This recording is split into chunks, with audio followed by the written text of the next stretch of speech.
মন পছন্দ মতন পুঁই শাক কেটে এনেছি। কাছে অনেক পুঁই শাক হয়েছে, আমার ভীষণ ভালো লাগে। তার সঙ্গে কি থাকবে সেটা দেখাচ্ছি। প্রথমে দেখুন চিংড়ি মাছ, খুব বড় বড় চিংড়ি মাছ এনেছি। এই চিংড়ি মাছ দিয়ে পুঁই শাকের তরকারি করব, ঘন্ট হবে কিন্তু। তার সঙ্গে কি কি দেবো সেটা দেখাচ্ছি। রেখেছি ঝিঙে, লাল আলু, আর রেখেছি আলু, আর এখানে কুমড়ো। এই দিয়ে রেসিপিটা তৈরি করব। তাহলে চলুন কেটে কুটে সাইজ করে ধুয়ে বেছে আনি, রান্নাঘরে দেখা। মন পছন্দ রান্না করার জন্য সব কিছু কেটে কুটে নিয়ে রান্নাঘরে চলে এসেছি। দেখুন যা যা আপনাদেরকে দেখিয়েছিলাম সব কেটে এনেছি।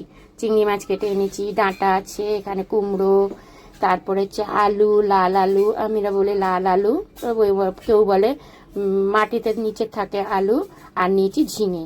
সব রকমের সবজি কেটে আমি রান্নাঘরে চলে এসেছি। এবার আমি রান্নাটা বসিয়ে দেবো।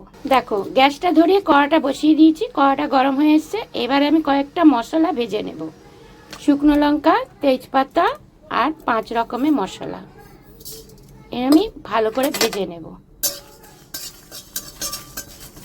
এবার ভাজা হয়ে গেছে, আমি নামিয়ে নিচ্ছি। কড়ার মধ্যে সর্ষের তেল দিয়ে দিচ্ছি, চিংড়ি মাছগুলো ভেজে নেব। দেখো তেল গরম হয়ে গেছে, চিংড়ি মাছগুলো আমি ভেজে নিচ্ছি।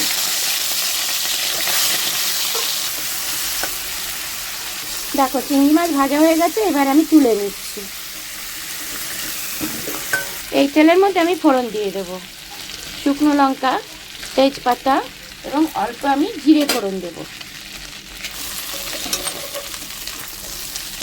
দেখো মশলা আমার হয়ে গেছে, এইবারে দিয়ে দিচ্ছি আদা বাটা।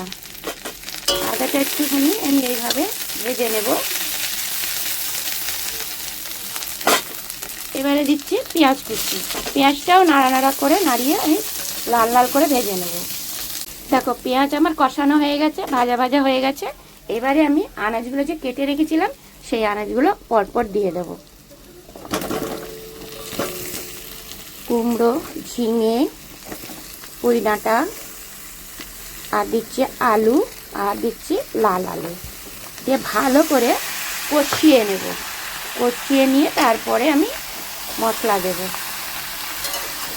এইভাবেই নাড়াঘাটা করে ভালো করে ভেজে ভেজে নেব, যাতে হালি গন্ধটা না থাকে। দেখো আমার সবজি কষানো হয়ে গেছে, কতটা কষিয়েছি দেখো। এইভাবে কষিয়ে নিতে হবে, নাহলে কিন্তু খেতে ভালো হবে না। একটা গন্ধ আছে, আনাজের একটা কাঁচা গন্ধ আছে, সে কাঁচা গন্ধটা থাকলে ভালো লাগে না। এবারে আমি পরপর মশলা আমি দিয়ে দিচ্ছি। এবারে দিচ্ছি স্বাদ মতো নুন। নুনটা বুঝে শুনে দেবেন, কারণ কম বেশি হয়েও যেতে পারে। অল্প একটু জিরে গুঁড়ো দেবো, হলুদের গুঁড়ো, আর দেবো কাঁচা লঙ্কা চিরা, আর দেবো আমি এর মধ্যে মিষ্টি। আমি আগেই দিয়ে দেবো মিষ্টি, মিষ্টি না দিলে ভালো লাগবে না। পাতাগুলো যে কেটে রেখেছিলাম সেই পাতা কুচিগুলো দিয়ে দেবো। এর ওপরে আমি এইভাবে দিয়ে দেবো। এই সবজিতে আমি জল দেব না, বিনা জলেই আমার সবজিটা সেদ্ধ হবে। আমি সবজিগুলো সেদ্ধ হবে, কম আঁচ করে আমি সবজিগুলোকে সেদ্ধ করব। এবার ঢাকনাটা খুলে দেখছি, দেখুন কতটা জল বেরিয়েছে, কি সুন্দর সেদ্ধ হয়ে গেছে সব।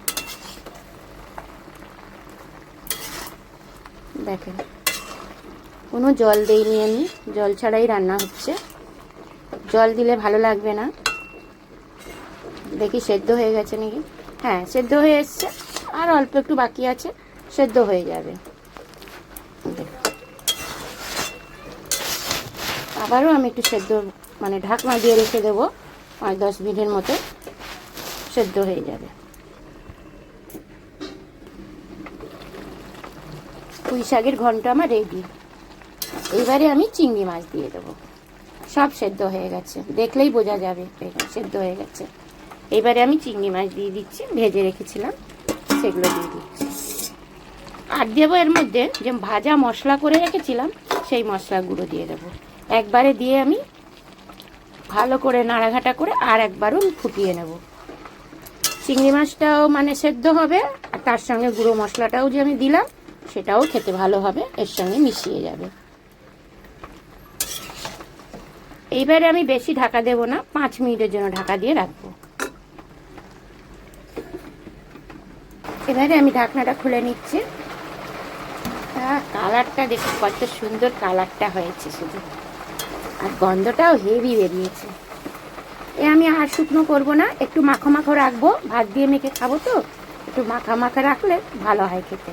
আর এই আনাজগুলোকে আমি ঘাঁটবো না, একটু বড় বড় রাখবো, খেতে ভালো হয়। ডাঁটা সেদ্ধ হয়ে গেছে, দেখলেই বুঝতে পারবেন যে ডাঁটা সবজি সব সেদ্ধ হয়ে গেছে। এইবারে আমি ঢেলে নেবো বাসনে।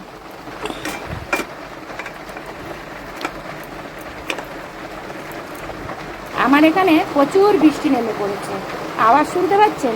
প্রচুর বৃষ্টি নেমে পড়েছে, ভালোই হয়েছে। গরম গরম ভাত আর গরম গরম পুঁই শাকের তরকারি খেতে যা মজা লাগবে না। গরম গরম ভাত তৈরি, আর আমার পুঁই শাকের ঘন্ট রেডি। এইবারে আমি পুঁই শাকের ঘন্ট দিয়ে ভাতটা খাবো। অনেকক্ষণ ধরে খিদে পেয়ে গেছে, পুঁই শাকের ঘন্ট খিদে পেয়ে গেছে জানেন তো। তাও আমি একটু আবার ভাত বেশি নিয়েছি, কম ভাত নিয়ে, তো আজকে অনেক ভাত বেশি নিয়েছি। পুঁই শাকে ঘন্টয় চিংড়ি মাছ, তারপরে হচ্ছে মাছের মাথা, এই প্রচণ্ড ভালো হয় খেতে। নিরামিষও ভালো হয়, নিরামিষ সেরকম রান্না করতে পারলে। খুব ভালো হয়েছে খেতে জানেন তো বন্ধুরা। ডাঁটাগুলো একদম সেদ্ধ হয়ে একদম নরম তুলতুলে হয়ে গেছে। এইভাবে বন্ধুরা, এইভাবে রেসিপিটা তৈরি করে খাবেন বা বাড়িতে সকলকে খাওয়াবেন। এখানেই রেসিপিটা রাখছি, আবার আসবো নতুন কোনো এক রেসিপির সঙ্গে। খেতে খুব দারুণ হয়েছে জানো তো বন্ধুরা।